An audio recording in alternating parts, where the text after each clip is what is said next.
E começamos com um exclusivo. A TPA começa hoje a emitir uma série de 11 reportagens denominada O Banquete. Vamos mostrar como um pequeno grupo de pessoas privilegiadas enriqueceu ilicitamente à custa da miséria de milhares de angolanos. Na primeira reportagem, o jornalista Ernesto Bartolomeu desvenda todo o esquema de corrupção à volta dos empreendimentos Miramar.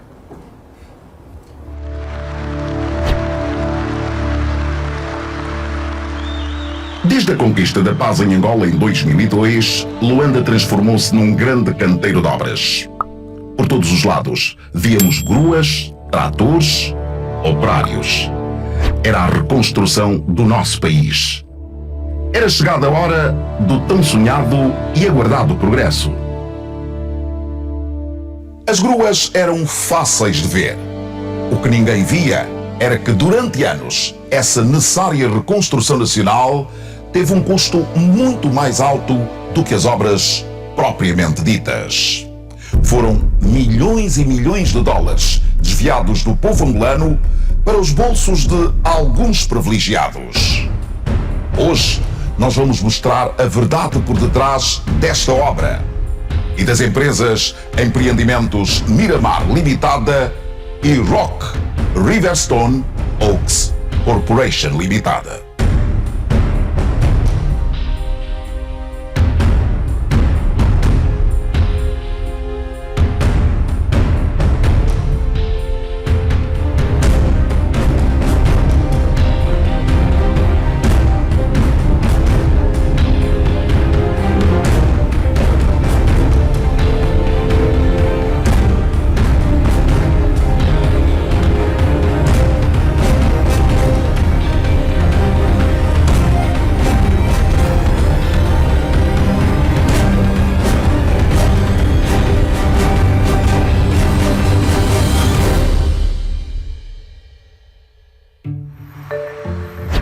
Tudo começou em 2007, com a criação do consórcio Miramar Empreendimentos Limitada.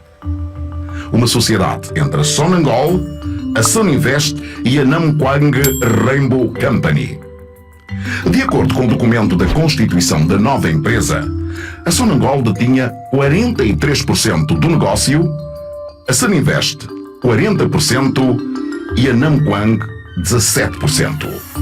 O objetivo era a construção de 3 edifícios, mais um hotel de luxo com casino da cadeia Intercontinental.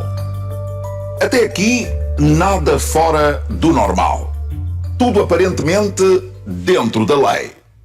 Mas a TPA teve acesso a documentos que mostram os reais valores por detrás desta negociação e quem eram as pessoas envolvidas. Desde o início do consórcio, podem ser apontadas diversas irregularidades. Na época, as empresas públicas e privadas tinham nas suas administrações as mesmas pessoas e, por lei, estavam proibidas de fecharem negócios entre si. A própria lei que estabelece o estatuto dos gestores públicos, gestor público empresarial, sobretudo, que é aquele gestor público que está nas empresas públicas, as empresas participadas pelo Estado, não podem celebrar negócios consigo mesmo ou com suas empresas, ou empresas em que têm interesses, ou empresas em que têm interesses, pessoas com ele relacionadas.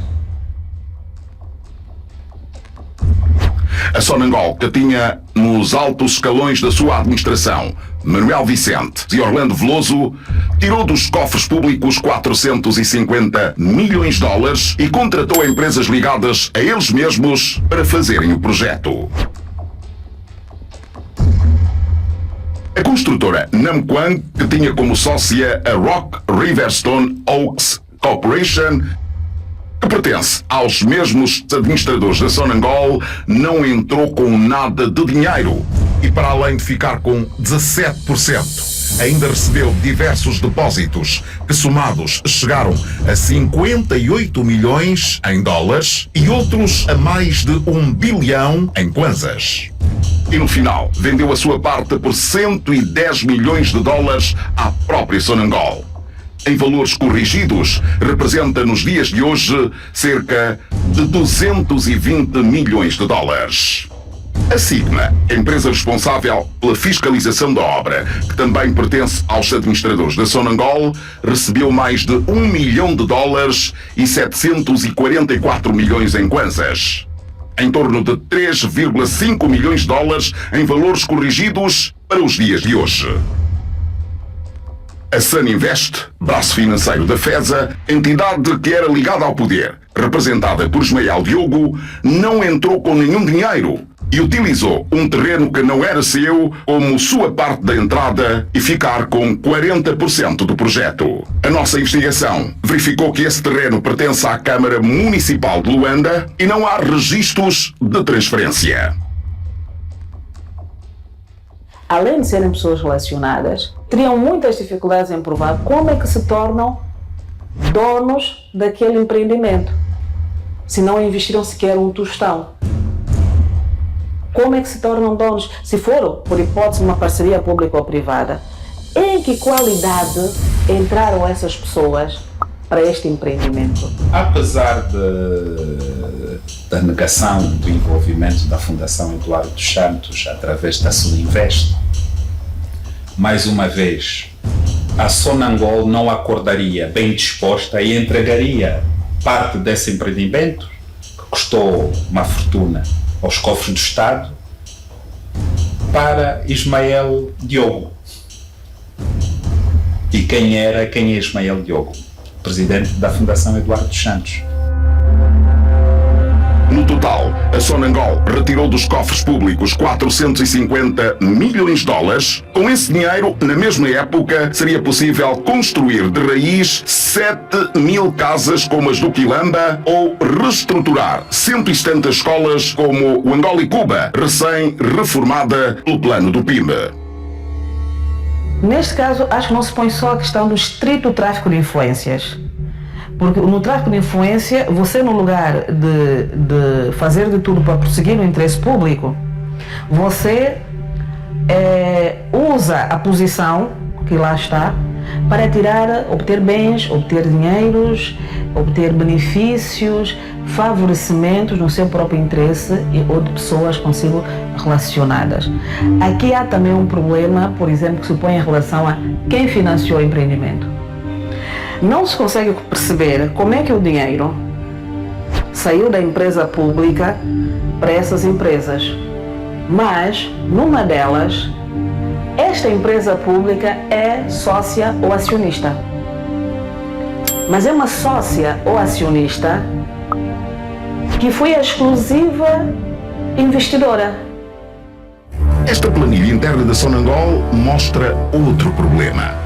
A sua cota inicial de 43% passou depois para 40% e a Suninvest sobe para 45% e surge uma outra empresa participante com 15%, a Somis SGPS. Os sócios maioritários da Somis são os senhores Ismael Diogo e Manuel Vicente, que juntos passam a ter mais direitos sobre o projeto do que a Sonangol, que pagou tudo no empreendimento. Existem também suspeitas de enriquecimento ilícito por parte do administrador da Sonangol, Orlando Veloso. As investigações sugerem que as comissões que recebeu do consórcio serviram para construir o restaurante Kimbo e uma oficina em Talatona. Grande parte do imobiliário da Sonangol e o processo de construção estava nas mãos de Veloso. Então há uma série de gestores da Sonangol que têm de sentar à mesa com as autoridades judiciais e políticas e fazer esse mapeamento.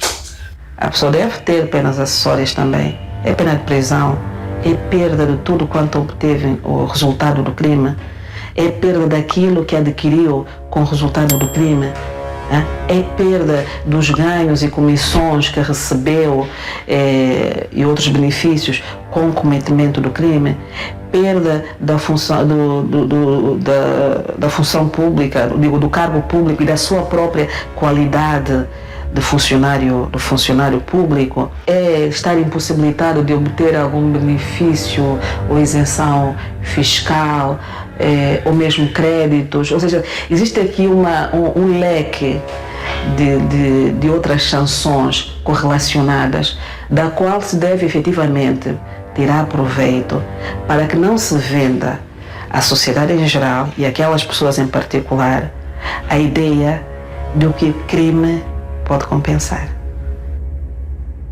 O Serviço Nacional de Recuperação de Ativos da Procuradoria-Geral da República ordenou, no dia 22 de julho, a apreensão dos edifícios e agora quer saber onde foi parar o restante dos 450 milhões de dólares para levar o caso aos tribunais.